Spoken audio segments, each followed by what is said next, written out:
This is a story about David and opening our eyes. But most important of all, it's about recognizing that our eyes were closed to begin with. David gets up at 6:30 a.m. each morning for his commute to work. After getting dressed, he brushes his teeth with a pea-sized blob of toothpaste. He splashes some water on his face in an attempt to wash away the morning fatigue or ennui. He combs his hair in the mirror, lines up a second mirror to see from behind. Can't be too rash. David likes his porridge steeped from the night before, with a sprinkle of chia seeds, and adds 8 halved grapes in the morning. He exchanges a brief "good morning" with his wife and continues to scroll through Facebook and Twitter. He kisses his wife goodbye and sets off for work at 7:35 a.m. His commute takes 45 minutes, or it would if there wasn't another half hour of traffic. He reaches work at 10 minutes to 9, whereupon he gets a coffee, says his hellos, catches up on emails, and jumps into yesterday's report. He spends the morning in Excel, the first half of the afternoon in and out of meetings, and the remainder of the afternoon following up on client requests. Monday to Friday, 9 to 6. Monday is Tuesday, Wednesday is Thursday, Friday is a relief.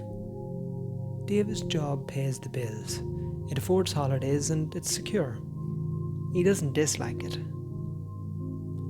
One day after work, David walked into his bedroom to gather some clothes for the wash. He stopped in front of his bed and took notice of the 2 identical prints hanging over his bed. How silly it seemed to him to get 2 identical paintings and place them next to each other.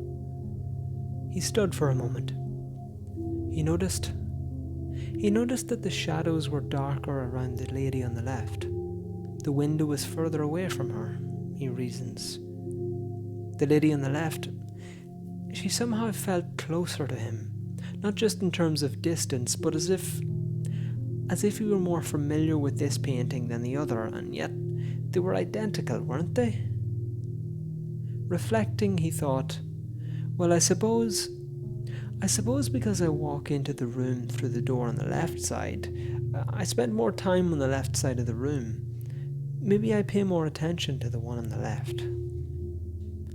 Noticing this, he maneuvers to the right side of the room and takes a seat in the armchair, something he almost never does.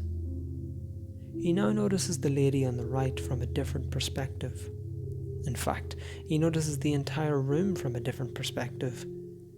The kind of thing where you've been seeing things from one angle for years and didn't realize there were other ways to look at it. David smiled to himself and stood to leave the room, inspecting the prints as he passed by. The paintings weren't identical. They were an invitation to notice the difference. The next morning was Tuesday.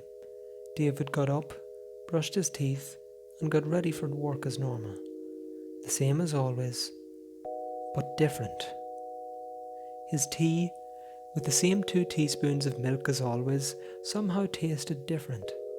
The music on the ride to work sounded different than usual. The sun illuminated different patches on the lawn. The birds sang different songs. They sang different songs yesterday too.